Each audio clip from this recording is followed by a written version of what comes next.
Yes, Gunnar. So, if you were starting a job and you decided that you didn't like this job because it was just, a crappy place to work, would you go Twitter about this place that you got a job at? I prefer to use MySpace myself. Yeah, I really understand that completely. Basically, what I'm trying to get at here is there are snafus when it comes to the internet, and let's not forget that certain standards and practices have to be followed when you're on the internet. And just remember, nothing can be deleted. And we'll be talking about that here in a minute. So let's get started.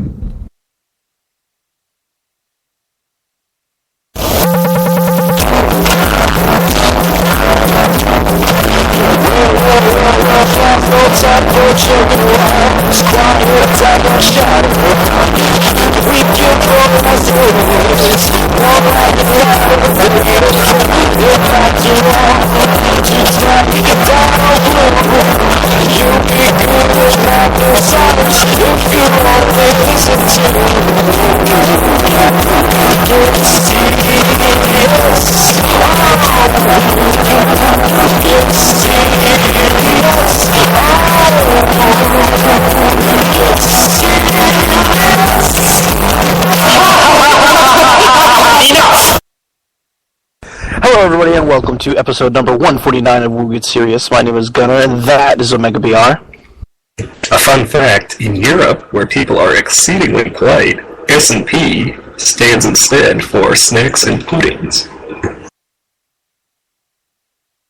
I bet it stands for snacks and puddings for somebody else here too.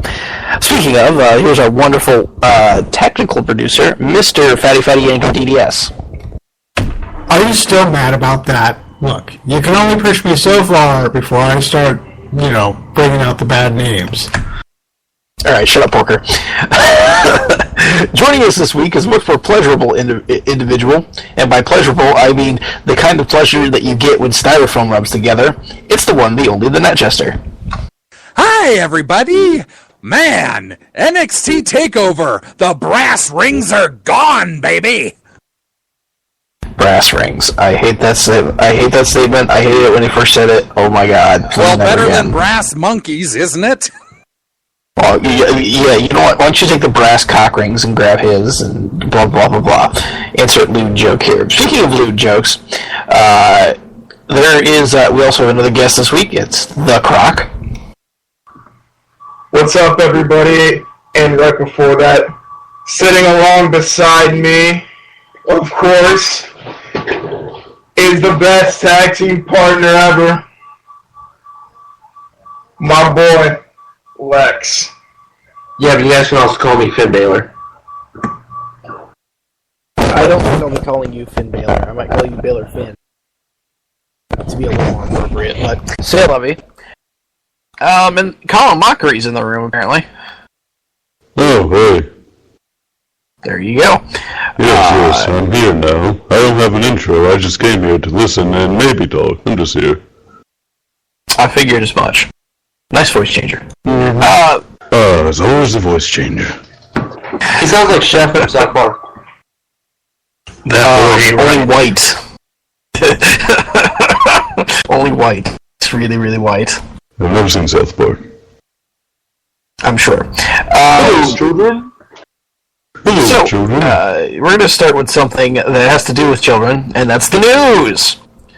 Wait, no, we're not doing the news. We're doing NXT Takeover reactions. Yeah, man, come on. Okay, so let's see here. Let's start at the top of the card then. And what match was first? It was Hideo Itami versus Prince Pretty, Tyler Breeze, and Breeze got a nice surprise on his way to the ring. Rupees! What? It was a weird match. Hideo really is on his way up, and Tyler is really on his way down. I like Tyler Breeze. His gimmick is great, but I don't see him moving forward soon, which is a shame because he probably should.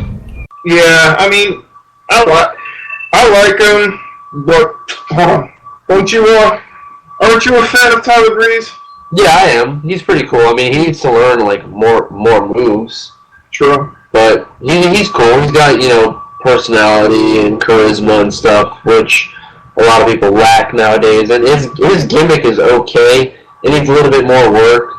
But, he's pretty cool. He's almost like the modern-day Shawn Michaels, I guess.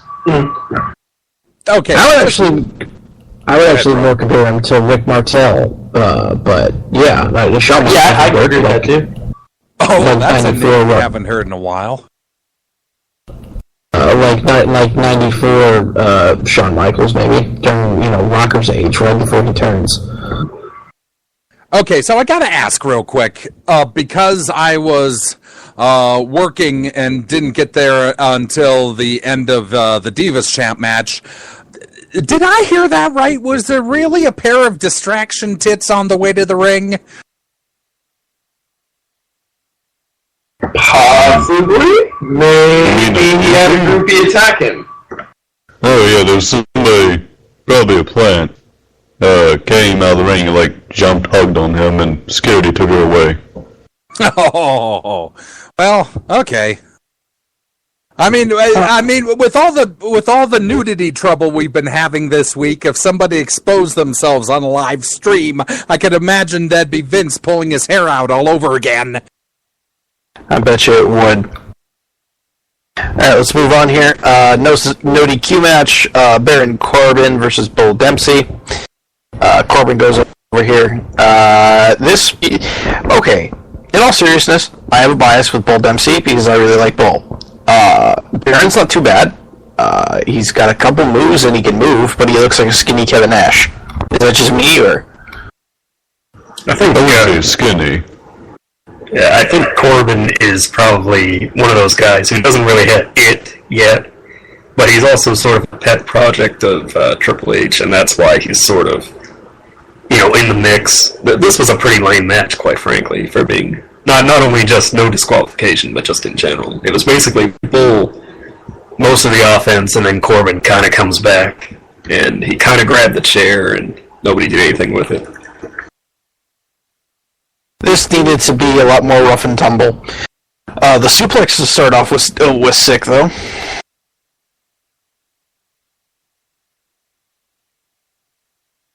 Yeah. It was at the beginning, it was a cool suplex, yeah. They did some stuff, but it just didn't need to be no DQ because there's absolutely nothing that would cause a disqualification in the match. Exactly. They didn't use it at all to their advantage, but they probably only had a little bit of time. It really felt like it ran a little short to me. Probably. Oh, go ahead. No, I was just gonna move on. I was saying it was probably more there just to put over Baron, I guess, but I don't know what they're doing. Alright. Right. So I believe the next match was Wesley Blake and Buddy Murphy versus the Lucha Dragons. Yeah. Can I just say, I think, I think that just being around the Sin Cara match is cursed enough as it is, because there was a lot of botches, especially at the beginning of the match.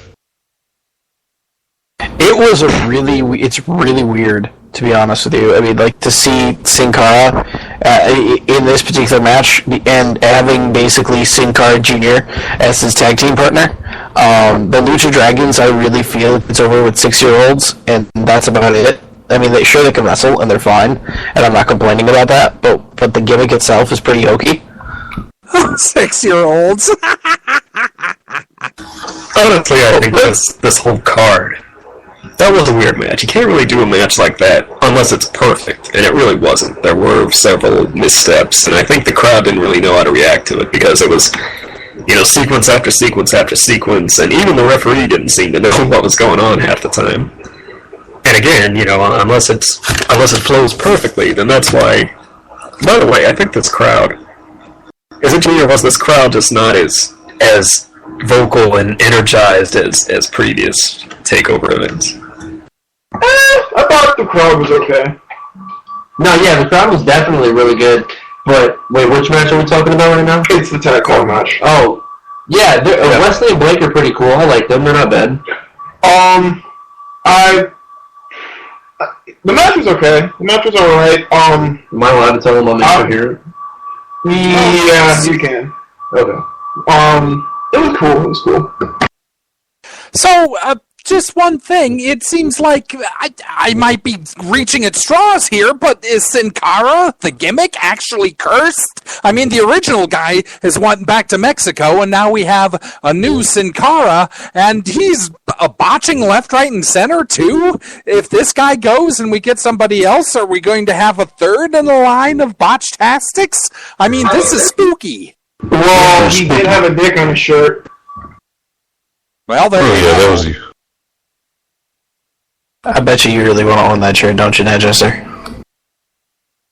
Well, no, I want to own the Listen to the hesitation in his voice, too.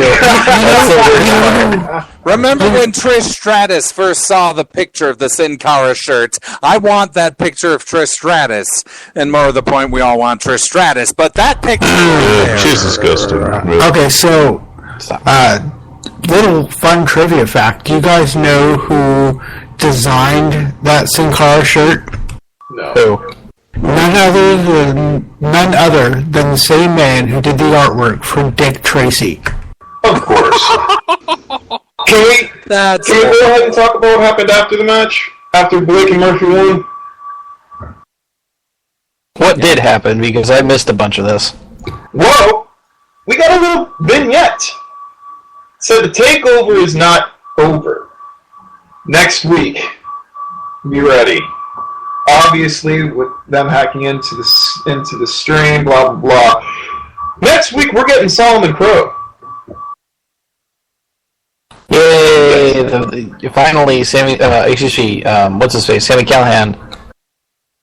Yep, he is going to be. Well, they're taping tomorrow, so yeah, we're gonna see him.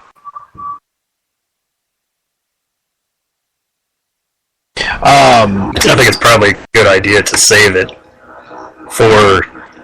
Honestly, a couple of these matches probably could have been saved for just a regular NXT TV, specifically the Corbin Dempsey match.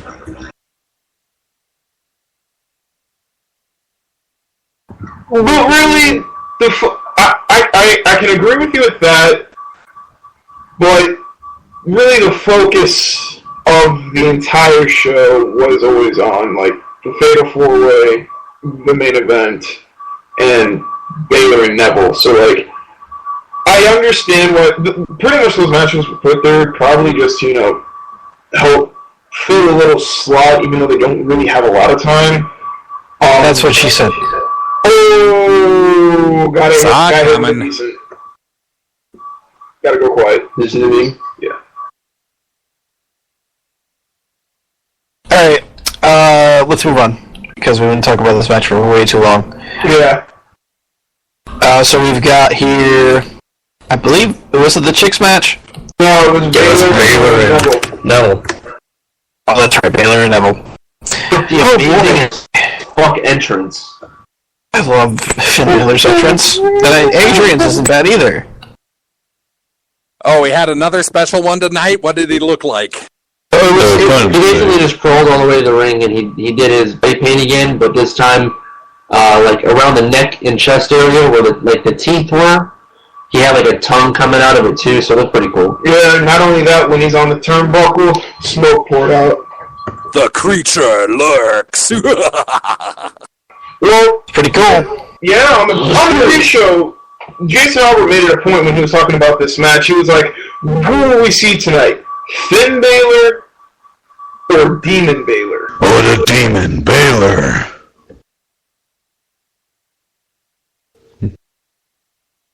Yeah, but overall, I didn't see an entrance, but he did look. The match itself was pretty friggin' awesome. There was spots in that match that I was legit going insane over.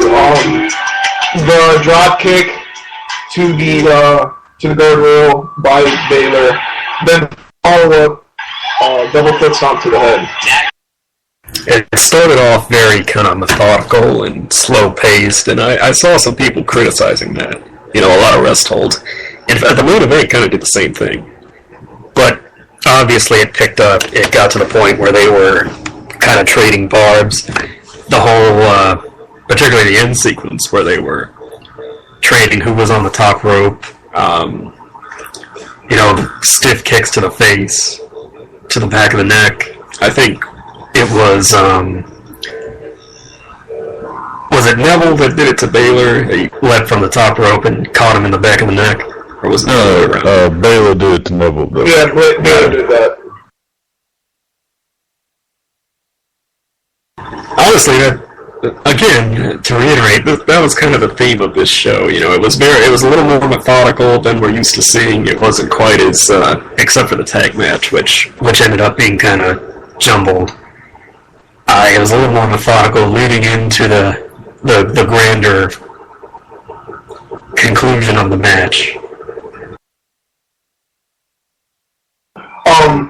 The other spot that really got me in that match too was the exchange near the end where Devitt hit the Pele, then Neville popped up, caught him with a sick as fuck super kick straight to the fucking face. That's cool. The super kick is one that, like, just you see a super kick, you mark out, because the super kick is just freaking awesome. Are you guys happy with this particular person being the number one contender now? Yeah, Yes. Neville's moving up, so it makes sense. The best fucking thing going on in wrestling, in my opinion. Bullet Club, fuck you. No, dude, fuck the Bullet Club. Fuck you. Excuse me, we're about to fight. Tastes great, I figured. less filling. Tastes great, less filling. I figured. I would actually have to agree that the Bullet Club isn't the best thing in wrestling right now, as they are on decline in a sense. But we'll see what they do on the NJPW show that is, well, tonight. Go figure, right? Bunch of kicks to the face. Sounds like my last date. You know, to bring it back to the Bullet Club and sort of... That seems to be another theme I might bring up. This guy is like the perfect soundboard. With NXT, you know, it's the idea of once people sort of do what they do, then it's sort of like, where do you go from here? And to make a shaky transition into the Divas match, you know, we have Sasha Banks finally becoming women's champion, which is great. But where does that leaves, for example, Bayley, who, you know, has sort of had her shot at the title, and you know, and you want to talk about Tyler Breeze earlier on, you know, where is he going? You know, that kind of thing. Exactly. No, I totally agree, because, like, Bayley, for example, should have won tonight because she had been chasing him for so long, and Sasha winning, while Sasha's ready to win, I would understand that people, you know, wanting to say that much, but Bayley's time is well expired. And pretty soon, you know, you're going to have to start doing something with Bayley, or you're going to have to push her up. I mean, there really isn't a choice anymore, because she might be peaking, and she might even be ready for the main event, you know, for the roster. You hate to say it like this, but you know, not everybody can be a star. You kind of it's kind of a tumultuous thing with NXT, because Triple H has been saying, you know, ideally he wants them touring as sort of a separate brand, but at the same time, what it's designed to be is getting these guys ready for the main roster. So you have this kind of back and forth between, let's take a guy like Tyler Breeze again, you know, do you promote him to the main roster and try to find some place to, you know, put him in, like, for example, those rumors that he was going to become the new member of the Miz entourage. Or do you keep him with NXT, but sort of accept the fact that he's not really, you know, he's not necessarily going to get a title shot anytime soon. He's not necessarily, that begs the question, perhaps, does NXT need a mid-card championship that's not the tag team titles, or obviously the women's title?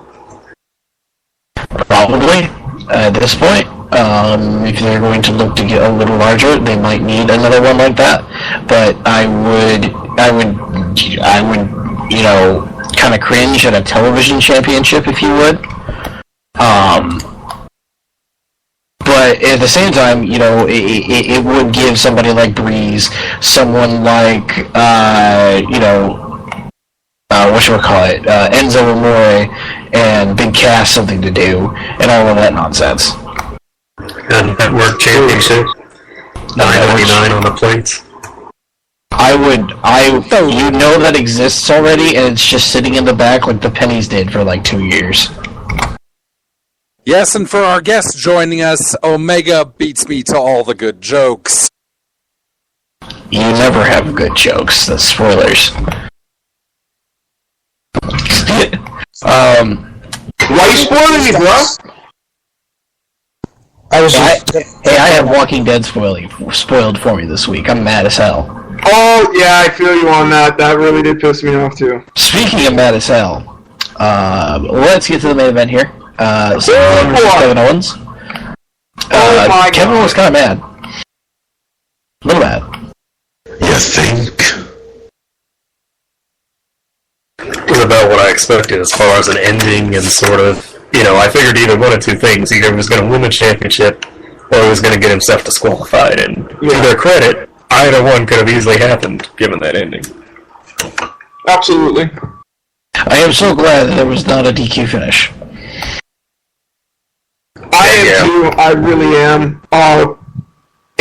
It's better that way. Yeah, it would have really brought everything down. I think they're kind of booking it with the knowledge that a lot of people don't, but I think a lot of people do kind of know what's gone on between these two, and the fact that this sort of epic feud has already happened. Oh yeah. I was looking at Twitter periodically during the match, and I could see Jimmy Jacobs, a bunch of people, saying, I remember talking about these guys on the, like 5 to 6 years ago. In ROH, like 2010? Something like that. I'm talking even earlier when they first started and stuff, like, up in Canada. Jimmy Jacobs was talking about it, all that. Everyone was shocked and proud to see this on NXT, the network, I should say.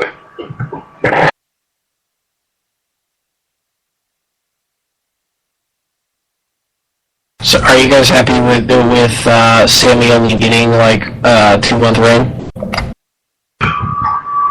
Yeah, well, it depends. It depends on where they go from here. If you look at the broad scope of things, you look at what happened in the number one contendership, which Baylor is now the number one contender. Do you have him win the title off Owens, and then have Owens and Sami just go at it for the rest of the year? It just depends on where they go. If he gets the championship back, it'll be fine, because it'll be the best comeuppance he can get. It depends on where they go from here. Well, I think it's a very strong story. It's just a matter of, you had Sami win the title. The whole idea of him winning the title was him finally winning the big one after so many times that he couldn't. And then Owens attacks him and he's out for however many weeks, and now his first title defense against Owens, he lost, and not only did he lose, he lost by knockout. So do you kind of repeat the cycle and have Zayn come back strong after Owens kind of runs roughshod over NXT, and then again sort of repeat their epic feud that they had on the independent scene? I think that's where they're going with it, and that's not a bad way to do it. But again, it's sort of like, for the audience that does know these guys that well, it is sort of it does kind of feel familiar. It is, and they know that too. They know that half the crowd has seen this and know how good it is. The other half is experiencing it for the first time, and it's sort of their feeling what we felt when we first saw this. I'm really glad, and to reiterate a point, that it was a knockout victory. That it wasn't that it wasn't a pinfall or a submission, because that means that Sami really didn't lose the title. So basically, what you're doing is putting Finn Balor, Sami Zayn, and Kevin Owens in the same ring at the same time for the belt. And not only that. First off, I gotta say, KO got the KO. I really had to. But the fact that you have three of, or possibly the best in the world right now, one ring, one belt, on a takeover, or maybe on a pre-show for Mania. Oh my god! Oh my god! Oh yeah, we definitely have to let not only Trips know, but let Vince know that an NXT match pretty much belongs on the WrestleMania card right now in one way or another. That's just the long and the short of it. And of course, going back to Sammy and Kevin, we all know that there's no way in a la peanut butter and jelly sandwiches that this is the end of this. Where it goes from here, though, we don't want to disappoint the Smarks who have already seen this before and know what's coming and don't want a 100% rehash of all that happened in the Indies. But at the same time, we've got the new fans who don't know them, and, what are they going to do to differentiate what they've done in the Indies? Right. Part of me wants to disagree with that statement. The fact that there should be an NXT match on the WrestleMania card, as great as it would be, and we all know how great NXT is, to kind of put it on, it would almost feel like when they would put an ECW match on the Mania card for the sake of it, and it would be something like the New Breed versus the ECW Originals, and it would be literally a 4-minute match. And if this was a year later, and this feud has been going on for honestly a year, and Owens has in fact pretty much destroyed NXT, and here comes Zayn and their epic conclusion rubber match, whatever it is going to be on the Mania card, then sure. But to do it now, it would be kind of, it would feel like it would almost cheapen whatever, NXT match it would be at WrestleMania. If they just had one just to have one, you know what I mean? And I cite as an example when Charlotte lost to Natalya in 3 minutes before Survivor Series or whatever it was for no real reason.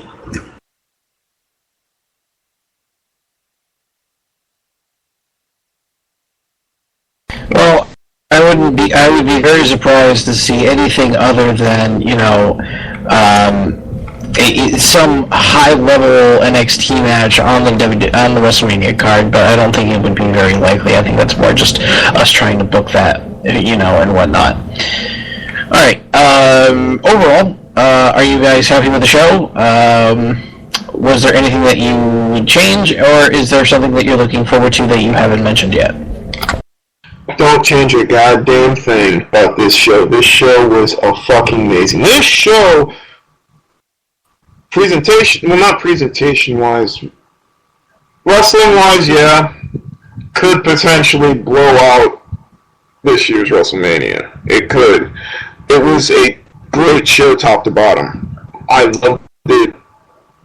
General reaction on Twitter is everybody loves it. Even Triple H said in an interview today, if people aren't amazed with this show, there's something wrong with them. To that end, I gotta admit, something was off about this show for me. Something, whether the pacing of matches was, the crowd wasn't quite as into it. That's not to say it was a bad show at all. But something I think honestly what happened is, the previous NXT shows, they've been a little more high energy right from the get-go. The entire match is like a thunderball. You're here watching this on the network, you want to watch this every week, that kind of thing. But with this show, they were a little more methodical. They started out a little bit slower. They kind of worked their way into the conclusion. But there were some missteps, I think, particularly with the tag match. Like I said, that really had to be perfect, and it wasn't. The Dempsey-Corbin match, which, ended up being nothing. Even as good as an opener as it was, you could even scrap Hideo and Breeze if you had to. I think ultimately it came down to those, like Croc said, those two matches at the end, which, by the way, we didn't really say this about the Divas match, but it really was a pretty great match. Oh God, yeah.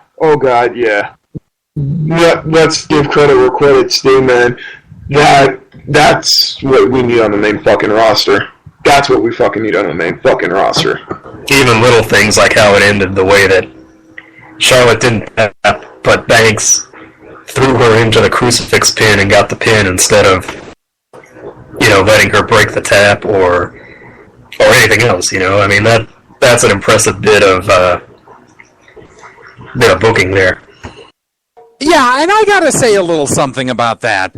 We're all on the main roster, all grousing left, right, and center about how Divas matches are not only short, they can't get decent as anything storylines, and it's all roll-up pin victories. The end of that match, I wonder if somebody, I don't know if it was Trips, I don't know if it was somebody else, I don't know if they told him to use that as the finisher, but if that's just somebody poking the internet wrestling community in the eye a little bit. No, I don't think so. I think when you have a match like they had, and there were so many finishers, and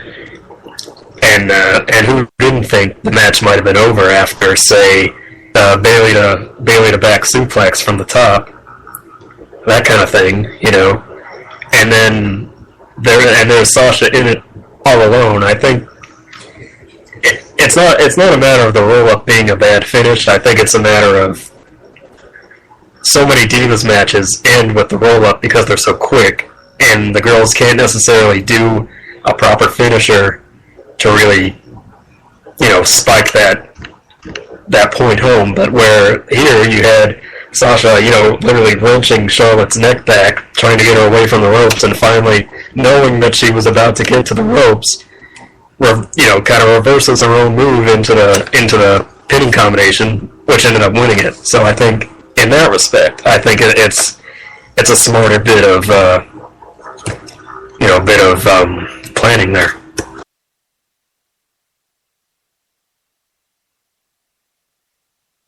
Okay. Let me put it this way. If remember, Bailey hit the Bailey to back suplex off the top, and then Sasha ran in and kicked her and threw her out of the ring, she could have easily stolen the pin, and that would have been a little bit lamer. But instead, she hits the crossface to try and get the win herself, and then as Charlotte, several times tries to get to the ropes, Sasha breaks it herself, runs over, drop kicks Becky Lynch back into Bailey to keep them out of the ring, goes back to the crossface, is wrenching, Charlotte's neck to the back to try and, get any kind of distance away from the ropes. And then finally, as Charlotte still continues to get closer to the ropes and force the break, instead reverses it into the pinning combination, into the roll-up, into the leverage, which of course wins her the title. And maybe I'm overanalyzing this a little bit, but I think when you consider that as the sequence, I think it's a little bit smarter, and it's a little bit more unexpected, and it's a little bit more... really, that's what it is. It's smart on the part of Sasha Banks, who finally does become champion, and kind of... we have that moment of respect like we did at the end of Neville and Baylor, only with that twinge of, cockiness on Sasha's part, as is appropriate. Oh yeah. I can see that finish, the way it happened, that the boss uses Charlotte's own momentum of resistance against her going into that crucifix roll. But still, a roll. Well, ideally, you wouldn't have to end a match with a roll, but I think in this case, I think it was well done. Which again, to our point about this kind of, I even made the point during the show at the end of Itami and Breeze, which ended at the 8:15, 8:16 mark. And I even said, as it was happening, I said, if this was Raw, the Authorities promo wouldn't even be over yet. So. Fun fact, WWE Raw has started with a talking segment the past 22 weeks straight. 22. And we will see if they start again next week, and hopefully we'll be able to, see if they make it all the way to 1 year. I would not be surprised if this happened. Anyway, so it's not like there's anything wrong with an opening promo. You just can't have it with the same people, the same length of time, saying the same things every week, and that's practically what we have. Let's get into the news. Wrestling Observer reports that Vince McMahon has apparently changed his mind, and the new running idea for WrestleMania is a triple threat match. Brock Lesnar versus Roman Reigns versus Daniel Bryan.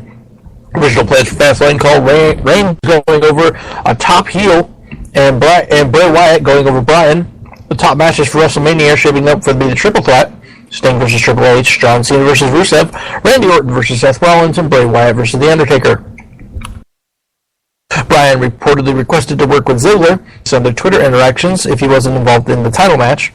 Another pay-per-view news, Fastlane faces stiff competition from UFC Fight Night in Brazil and the 87th Academy Awards. I think the Academy Awards and Fight Night are going to go over, brother. Certainly over the Academy Awards. I don't know. Never underestimate Doogie Howser.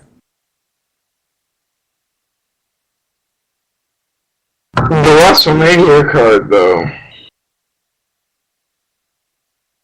I'm okay with this. I'm okay with it, but not... It could be better. I mean, I don't hate it, but when the best thing you can say about it is, I don't hate it, then you know what I mean. That's where I'm at with it. Here's my feeling of all this. Y'all remember August 1st morning when Tito Ortiz came out and we got the shot of Anderson looking like he just saw the stupidest thing in his life and he's scratching the back of his head. That's my face right now. I mean, these aren't bad matches. They're not, but I want Rusev to go over so bad it's not even funny. But will he, honestly? He will at Fastlane, but not at WrestleMania. No. Fuck no. Cena is going to make him tap to the STF. Well, that's the problem. Everything's a little too familiar. That's almost what the problem with NXT tonight was. We kind of had it in the back of our mind. Well, Charlotte's not going to win. Well, Owens is probably going to go over somehow. I think they have these plans for WrestleMania, and then they almost forget between the Rumble and Mania they have almost a 2-month gap, including Fastlane or previously Elimination Chamber. And the thing about Fastlane is, at least with the Chamber match, you kind of had a built-in excuse to have 6 top guys in the match, but now they kind of have to, this whole, plus the fact that they've fallen into this trap again. They repeated their same mistake from last year, so now they kind of have to last minute this Reigns versus Bryan deal where I still don't think they know who's going to go over in that match, or if they're really doing this triple threat. No, neither of them will go over. That'll be the problem. It'll be a DQ finish, and they'll both go in. So really, it's just track and mud until that moment itself at WrestleMania. That's the problem, because you still here's the finish to WrestleMania. TV. Here's the finish to WrestleMania if it's a triple threat, right? So we're 15 minutes into the match. Everybody's hurting real bad. Somebody's going through a table, and you got Reigns in the corner just kind of hanging out, and you got Bryan and Brock going at it. Brock gives him an F5, Reigns gives Brock a spear at that, almost the same time, and then it pins Bryan. 1, 2, 3, new champ. Vince Trackin' Mud McMahon. I like that. That should be his indie nickname. And plus the fact, Cena versus Rusev, we know what's going on there. Sting versus it'll be great to see Sting in a WWE ring, but against Triple H, he's, again, Triple H, for as great a wrestler and character and everything that he's been, he's never been the first choice. You know what I mean? Nope, that's like third match back that I would choose to put Or Sting in 4th there. even. Yep. I think it would be interesting to see Sting. If we were to do something like that, why not have some sort of like Sting and John Cena versus Triple H and somebody else? Well, really, it should be, A tag match of some sort. if The Undertaker is up to it, it should be Sting versus Taker, you know. I know we've kind of mused on that before, and the fact that maybe it'll happen next year when both men could potentially retire or whatever, but I still think that should be the match. And this whole Bray Wyatt thing, too, you know, Wyatt, it's not that he's not good at what he does, but it's never been particularly impressive to me. And plus the fact, It's definitely. it's a little trickle. Let's put it this way: it's definitely early '90s Taker. Yeah, I mean, it's not good. And that whole trickle-down effect of, well, Wyatt has to look strong, so let's put him over a bunch of people, including Dolph Ziggler on Raw. You know, Ziggler, the guy we just let defeat the Authority, not that that meant anything. Nothing more than a fluke right there, which is just the Dolph's fucking lot in life when he's in the mid of the WWE. I mean, Which, yeah, Ziggler might not even get a real match at WrestleMania, should he not face I was about to say Bryan. that. Like, so, well, let's say the triple threat happens. What happens to Ziggler, guys? He's just gonna sit there and be like, "Hi, guys, I'm still here." he's gonna jerk with Sheamus. Oh yeah, pre-show. Yeah, or 18 seconds. if they don't do it Fastlane, that whole Ziggler Rowan and Oh yeah, they'll be stuck. Ryback versus whoever the Authority scraps. You're correct. Nope, that is correct. That is the match right there. It's Rowan, Ryback, and Ziggler against Kane, Harper, and whatchamacallit? What's this face? Big Show, I guess. Big Show. Yep, and that's the match. Mania. At Mania. That's your jerk. That's your jerker. God. Remember 27 when they opened with Showmiz and in the four-way tag match? It's going to be exactly like that. Oh, God. Good Lord. So what we've got is the three amigos versus what I'm now calling the brothers of audience attention destruction. Oh, jeez. This is got. Oh, God. Let's move on. We have another we have pain. several weeks to grouse, as Matt Chester said about this, but Carlino's new contract with TNA actually lasts until this December. And Willie Mack, who you might remember was in developmental for WWE for a very brief, impressed Lucha Underground officials with a recent tryout match, and Jack Evans, Shane Strickland, Olympian Jeff Cobb, and former Tough Enough competitor Martin Cassis have all signed with the promotion.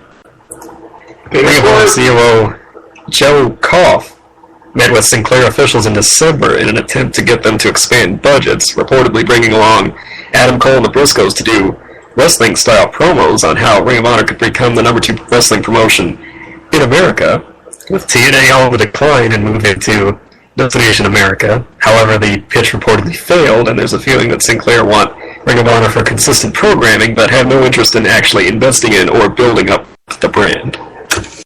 So, Spike TV 2.0?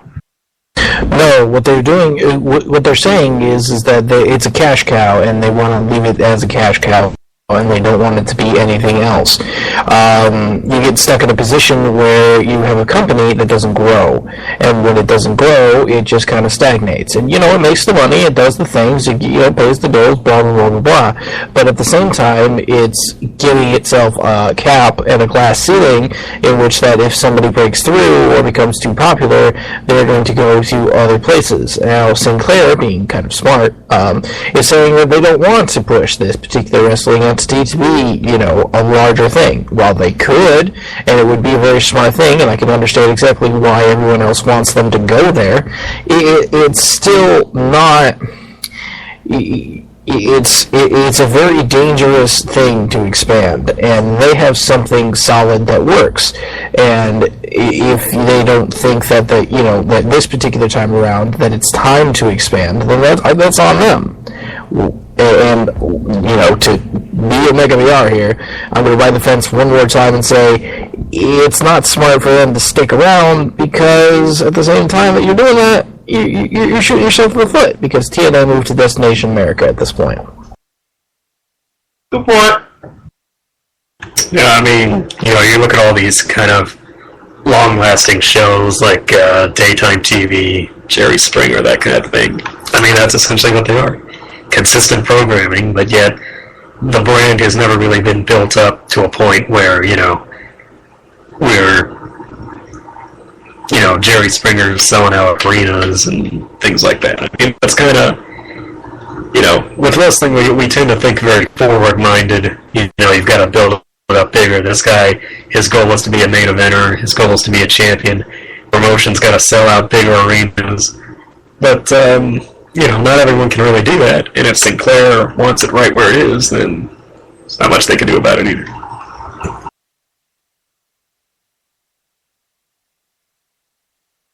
I feel kind of bad for people that are stuck there like Cole and Briscoes, because they're great, they're good wrestlers and whatnot, but it's bread and butter, in ROH at this point, and it's going to be that bread and butter number 3 forever until Sinclair doesn't exist anymore. Speaking of bread and butter, the producer for the much criticized Royal Rumble match was Jamie Noble, with Joey Mercury as assistant, and input from Pat Patterson, Road Dogg, and Michael Hayes. Chael Sonnen claims that he and Wanderlei Silva have been invited to WrestleMania to meet WWE officials, but WWE has denied the claim. Former WWE writer Court Bauer, who's also on a great podcast, which I particularly enjoy, recalled that Triple H and Shawn Michaels were extremely negative during one of CM Punk's tryout matches in 2005, essentially burying him in front of his command. Darren Young criticized the WWE tour of Abu Dhabi on Twitter due to the region's policy on women and homosexuality, where it is illegal. Later deleting the tweet and replacing it with one saying his freedom of speech is gone but not forgotten. WWE issued a statement on this saying that they do not discriminate, but they cannot change the cultures and laws around the world, and thus did not send him to the United Arab Emirates for his own protection. I think that's smart. I understand that completely. It's a cultural sensitivity kind of thing. While I understand that Darren Young is gay, and I'm okay with him being gay, it's the fact that in that particular country, you would get yourself a lot of trouble, so why even bother going? I don't know if it was as much about the fact that he wasn't on the tour as sort of the principle of them touring in a place where human rights seems to be a little bit backwards compared to a lot of the, well, maybe not the rest of the world, but at least our first world kind of, environment. Do you know what that is? Do you know why they go there? The money. Well, I was going to say, I was just going to...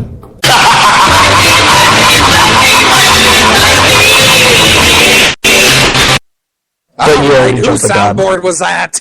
But you jumped the gun, so there you go. No, I apologize. Blew the spot, man. Why'd you blow the spot? Well, tolerance of other cultures notwithstanding, when that culture essentially says they can jail and probably kill you simply for being homosexual, then it's probably understandable why someone, much less someone who is homosexual like Darren Young, would have a problem with it. And, like you said, obviously it's clear why somebody would tour there, the money and everything. But when so much of their public facade in recent years has been, anti-bullying, anti-discrimination, anti-hate, then it's sort of like, I think there's a point to be made, why there may be a statement to be made. Maybe we shouldn't tour there because of, to make a statement. Not that, the wrestling not coming to the region is going to change anybody's mind necessarily, but that is kind of a big, kind of a big thing in business now, the public facade of being tolerant and this and that. So spoke his mind. Nothing wrong with that, necessarily. Oh yeah, just something to think about. Shall we move on here and wrap this thing up? Yep.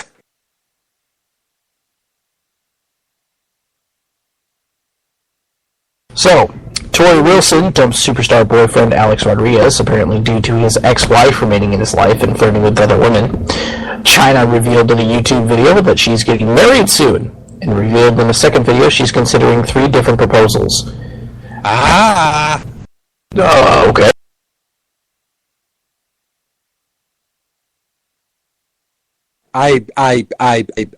I just don't even. One of them wouldn't be Thor, God of Thunder, would it? I have no idea. David McClain I think one might be Russia. launched another resurrection of WoW, Women of Wrestling, promoting classic material on YouTube in the hopes of getting funding for another round of tapings. Mr. Wrestling, Genshiro Tenryu, who has officially announced his retirement, and Tokyo Sports suggests that he could be inducted into the Hall of Fame this year. That'd be cool. The WWE Hall of Fame. Yep, WWE Hall of Fame, that's all right. Yeah, but the same thing about Zabisco too. Women of Wrestling. Man, I remember watching that. That would come on after cartoons and. Do you remember Wrestling Vicious? Yeah, on the local WB station. That was also McGlade had a hand in that too, along with that guy who won the lottery. Yep. Never heard of either of them. The only women's wrestling promotion I know was Glow, and that's taking you back some. Same thing. That's the same thing. Same guy. Same guy. Yes. Yep. I like Glow though. I love those little raps they did during the entrance. So weird. He's just making the same product over and over again, trying every 5 years to get it over. Whether it's not over. Sorry. Yeah, it is kind of weird how he keeps kind of. I think he thinks, to be fair, I mean, trends change and everything. I think he thinks if it didn't work now, let's wait to 5 years, maybe it'll work this time, and maybe it will. Yeah, Glow was pretty popular for a while. I mean, back in that kind of late 80s, early 90s wrestling boom, it was kind of a big deal. Alright, I'm hungry. What about you guys? Got the lunches. I'm all out of potato chips. I need some more, man. I got some right here, bro. I got you, man. Alright, well, we're gonna go. Let's take a ride down the Dairy Queen drive-thru.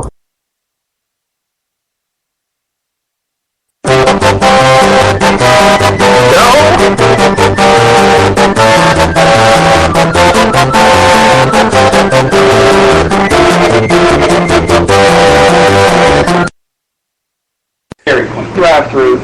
And tonight, the role of Gunner will be played by Sin Cara. Whoops. With the ratings, let's go with Yankum, since he hasn't said much this particular show.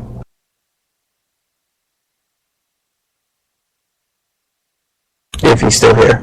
I believe he's a bit indisposed at the moment. Yeah, Croc, that means all you.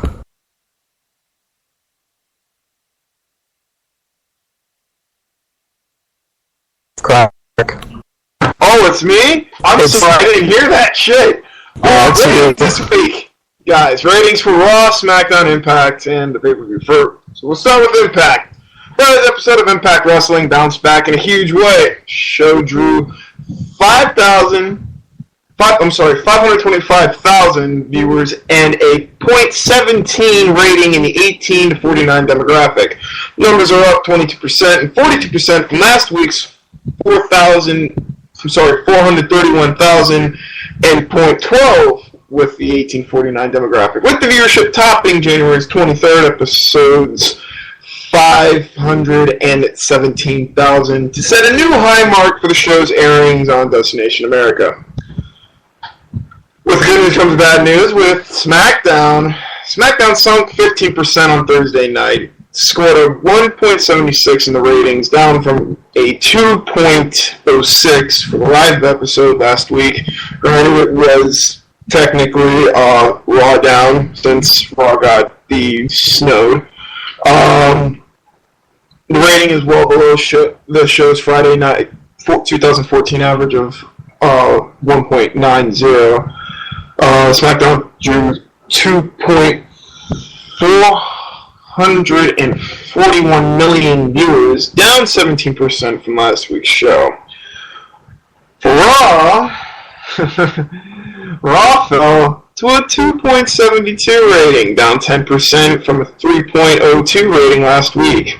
Raw returned to the same level as a 2.71 rating on January 12th against a college football title game, where the infamous Dear Winston happened. No, Dear Mariota. Dear James. Raw was hit hard in the key male demographics of male 18 to 34 and 18 to 49, plus the general viewers of 18 to 49. All three demos hit ear lows, possibly, and forget the word possibly, I guarantee it.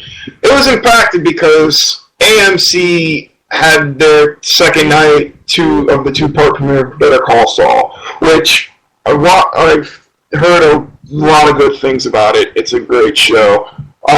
Competed straight against WWE's third hour, and it outdid Raw considerably on Twitter. No matches or segments were even Brock Lesnar advertised before Monday. Nobody knew really what was going on, and it started in a weak position in the first hour and then just tumbled. Alright, let's jump here to the birthdays, and Net Jester, you get him. Birthdays, person, place, or thing. And starting this week on the 11th, we have Hernandez. Then on the 12th, hide your little jimmies because it's our truth. On the 13th, we have nobody. And on the 14th, we have none other than the Heart of Extreme, ECW, Tommy Dreamer. Then Viscera, Ken Shamrock, and hang on for a second, Ayako Hamada. Ayako. Ayako. Oh, well. Anyway, moving right along, on the 15th, we have Lufisto. I think he's a Mexican wrestler. Who knows? And then on the 5th, also on the 15th, we have Jenna Morsaka. And Maraska. I know someone named Maraska. Why does Spike start? Oh, thank you very much. Get back on your soundboard. Anyway, on the 16th, we have legendary vampire warrior Gangrel. Then on the 17th, we have Jimmy Jacobs and Ricardo Rodriguez. On the 18th, we have Charlie Manson and Raymond Rougeau and Larry Sweeney. And now it is time for This Week in Wrestling with Omega BR. Yes, this week in wrestling history, circa 1972, where Seiji Sakaguchi defeats King Crow in Los Angeles, California to win the NWA United National Heavyweight title. That belt is now part of the All Japan Triple Crown.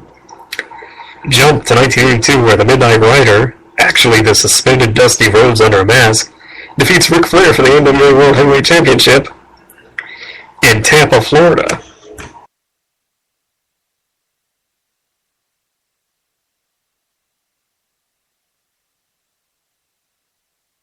What happened? It's dropped off. Well, Snake? Snake?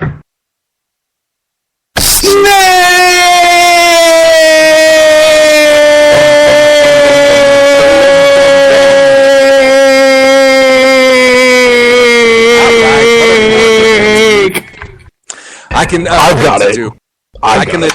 I've got it. Well, he's back. However, after the match, NWA President Bob Geigel demanded that the Midnight Rider unmask. If Rhodes revealed it was him on the mask, he would have been banned for life, so he refused and instead gave up the championship, which was returned to Flair.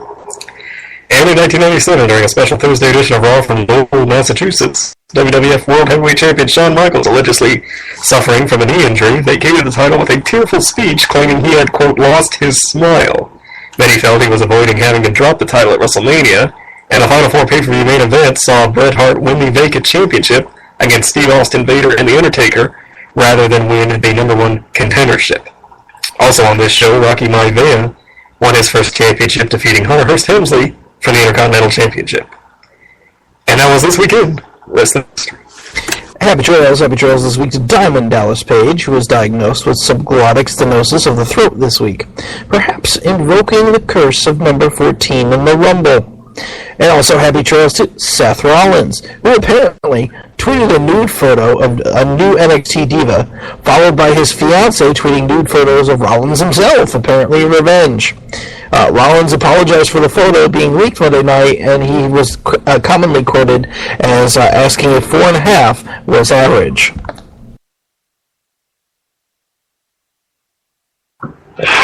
Man, I feel bad for Seth. And what should we watch this week in wrestling? Matt Jester. Well, because I'm lazy and it's right in front of me on this desk, I'm going to go back to what my sister gave me for Christmas, the Life Story of the Dragon, the Ricky Steamboat 3 DVD box set. And on the second disc is one of my particular favorites, and it's a favorite of everybody in this chat right now, I bet. The Intercontinental Championship match from WrestleMania 3.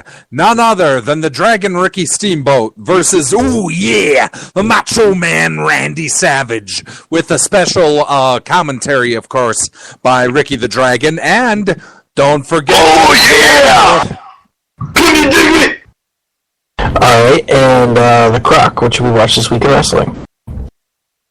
You know what? I'm going to say you should watch the IWGP World Heavyweight Championship match that happened this morning between Hiroshi Tanahashi and AJ Styles. We should be able to watch that on WestTube coming up here relatively shortly if you're listening to us live. I hate you all because I have work. Yankum, what should we watch this week in wrestling? Fuck, I don't know. I guess if I have to pick something, how about that clusterfuck of a tag team turned 2-on-5 shit? Yeah. It was, first it was D-Bry and Roman Reigns versus Big Show and Kane, and then it was D-Bry and Roman Reigns versus Big Show and Kane and J&J and Seth Rollins, and none of it was any good, but it kind of progressed the whole thing along that these guys don't like each other. Alright, and Omega BR, what should we watch this week in wrestling? Well, I'll go the simple route, and if you have to watch one match from the NXT,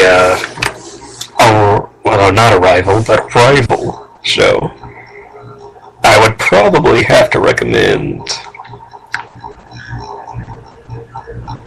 It's kind of a tough one, but if I had to choose one match, I would probably go ahead and say...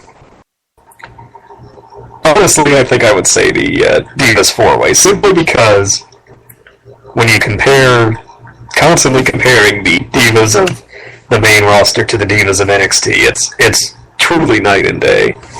And you really saw a lot of nice stuff in that 4-Way, so that's the one I would have to recommend. I'm going to recommend a Jamie Noble match. Oh, Lord. Jamie Noble versus Billy Kidman for the Cruiserweight Championship at Survivor Series 2002. Only because Mr. Noble is the person to, be quote-unquote booking the Royal Rumble match. But we'll see. He was a great Cruiserweight back in the day, and this was a pretty good match. And, it's against Kidman, who's, one of the best Cruiserweights ever for, creating the shooting star press, essentially. Still, or at least previously, was an NXT trainer. Yep. And,